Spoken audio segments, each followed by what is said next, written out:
TDP ఓడిపోవడానికి నేనే కారణం అంటూ చంద్రబాబు నాయుడు అయితే చెప్పుకొస్తున్నాడు. అదేంటి ఇప్పుడు గెలిచింది కదా అంటే, ఒకానొక సందర్భంలో వైఎస్ఆర్సీపీ గెలిచినప్పుడు అప్పుడు ఆయన వల్లనే ఆ పార్టీ ఓడిపోయింది అంటూ చెప్పుకొస్తున్నాడు. ఏ సమయంలో అంటే ఇప్పటి వరకు కూడా ఇటు చంద్రబాబు నాయుడు 2 సార్లు ఓడిపోవడానికి కారణం ఎవరంటే ప్రత్యర్థులు కానీ, అదేవిధంగా కొంతమంది కుట్రల వల్ల కానీ, వైఎస్ఆర్సీపీ వల్ల కానీ చాలా మంది ఈ రీజన్స్ చెప్తుంటారు. అయితే రీసెంట్ గా అసెంబ్లీలో మాట్లాడుతున్నప్పుడు చంద్రబాబు నాయుడు ఏం చెప్పాడంటే, ఇలాంటి వాళ్ళు ఎవరైతే ఇలాంటి రీజన్స్ చెప్తున్నారో వాళ్ళందరితో నేను మాత్రం ఏకీభవించడం లేదు. మా పార్టీ మేము ఓడిపోవడానికి ఖచ్చితంగా నేనే కారణం అనే విధంగా ఆయన అయితే చెప్పుకున్నాడు. దానికి కూడా రీజన్ చెప్పడం జరిగింది. అయితే ఎవరైతే అప్పట్లో ఈయన పార్టీకి సంబంధించి ఎమ్మెల్యేలు కానీ, ఆ పార్టీలో చేసినటువంటి నాయకులు కానీ, కార్యకర్తలు ఎవరైతే ఉన్నారో వాళ్ళందరికీ ఈయనకు మధ్యలో సమన్వయం లేదు. మా అందరికీ సమన్వయం లేదు కాబట్టి అదొక రీజన్ గా మేము ఓడిపోవడం జరిగింది.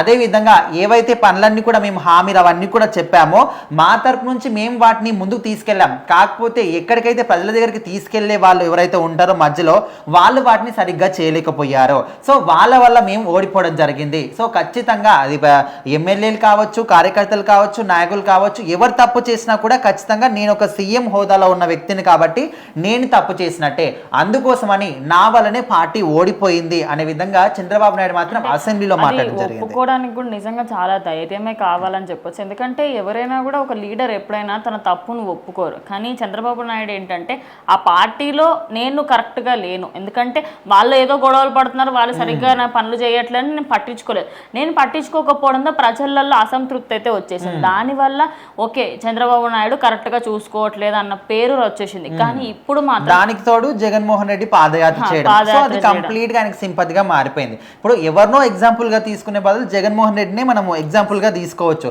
సో ఆయన ఇప్పుడు ఓడిపోయినప్పటికీ అప్పట్లో ఆయనకు ప్రతిపక్ష హోదా అయినా ఉండింది, కానీ ఇప్పుడు ఆయన ప్రతిపక్ష హోదా కూడా లేదు. సో అప్పుడు ఆయన ఓడిపోయినప్పుడు ఏం చెప్తాడు, నేను తప్పు చేయలేదు, నేను తప్పు చేసిన విధంగా కాకుండా, సో ఈవీఎంలో ఏదో తప్పిదం జరిగింది, ట్యాంపరింగ్ చేశారు, అది చేశారు, ఇది చేశారు, ఖచ్చితంగా కావాలనే ఓడిపోయేటట్టు చేశారు, ఎదుటి పెద్దవాళ్ళతో మాట్లాడి డబ్బులు ఇచ్చి ఈ విధంగా ఇట్లా రకరకాలుగా వీళ్ళ మీద ఆయన తోయడానికి ట్రై చేస్తున్నారు తప్ప ఆయన చేసిన తప్పులు మాత్రం స్టిల్ కూడా ఒప్పుకోవట్లేదు. అది కూడా ఇప్పుడు అసెంబ్లీకి వచ్చి మాట్లాడుతున్నారంటే అది కూడా లేదు, అక్కడికి వచ్చేటువంటి ఇంట్రెస్ట్ కూడా ఆయనకు లేదు. వచ్చినా కూడా 1 నిమిషం 2 నిమిషాలు మా అంటే 10 నిమిషాల నుండి వెళ్ళిపోవడం, వచ్చి రావడము అదంతా పక్కకు పెడితే ఆయనకు అటెండెన్స్ కోసం వస్తున్నారు. సరే వచ్చినప్పుడు కనీసం దానికి జస్టిస్ అన్నా చేయాలి కదా. జనాల కోసం మాట్లాడకండి, ఆయనకి ఫస్ట్ సీట్ కూడా ఇస్తామని చెప్పారు. సరే మీరు మాట్లాడకండి, అట్లీస్ట్ వచ్చి అక్కడ కూర్చొని వినండి అసలు అసెంబ్లీ ఎందుకు జరుగుతుంది. ఎందుకంటే ప్రతిపక్ష హోదాలో కూర్చున్న వాళ్ళకి మీకు హోదా ఉన్నా లేకపోయినా మీకు మైక్ ఇస్తారు. ఎందుకంటే మీరు ఒక ఎమ్మెల్యేగా మీరు ఏం చెప్పాలనుకుంటున్నారు ఏంటని ఖచ్చితంగా మీకంటూ బాధ్యత ఉంటుంది. ఆయన బాధ్యత నెరవేర్చకుండా సభలో ఈయనకు రెస్పెక్ట్ ఇవ్వట్లేదంటే వాళ్ళు ఇస్తున్నారు. ఇప్పుడు అక్కడ సీట్ల కేటాయింపు చేశారు రఘురామ కృష్ణంరాజు గారు. ఎట్లా అంటే ఈయనకు ఎక్స్పీరియన్స్ పరంగా ఒక మాజీ సీఎం పరంగా ముందు వరుసలోనే సీట్ ఇచ్చారు, అయినా కూడా మీరు పోవట్లేదంటే ఖచ్చితంగా మీ విధేయతకే వాళ్ళు వదిలేస్తున్నారు. సో ఇప్పుడైతే మనం చూసుకుంటే ఇక్కడ చంద్రబాబు నాయుడు మాత్రం ఆయన తప్ప ఉందా లేదా అనే విషయం పక్కన పెడితే ఖచ్చితంగా నాకు పార్టీలో ఉన్న ఎమ్మెల్యేలకు కావచ్చు, మంత్రులకు కావచ్చు, మిగతా వాళ్ళందరూ కూడా సమన్వయం లోపించింది. సో మా మధ్య మంచి అండర్స్టాండింగ్ లేదు, అనుకున్న పనులన్నీ కూడా మేము అనుకున్నప్పటికీ జనాల దగ్గరికి మాత్రం ఇప్పుడు మనం ఒక సినిమాలో ఒక క్యారెక్టర్ చూపిస్తారు, మన చేతిలో ఇప్పుడు అధికారులు ఒక ఐస్ ఇస్తారు అనుకో, అది అందరి చేతులు మారి ప్రజల దగ్గరికి వెళ్ళేసరికి చిన్నగా అయిపోతుంది. సో ఆ విధంగా జరిగింది కాబట్టి జనాల్లో నెగిటివిటీ వచ్చింది. సో ఆ విధంగా ఓడిపోయాం కాబట్టి ఎవరు తప్పులు చేసినా కూడా రాష్ట్రానికి ఒక తండ్రి లాంటి వ్యక్తి ఒక సీఎం కాబట్టి సో అందరి తప్పు నా మీదకే వస్తుంది.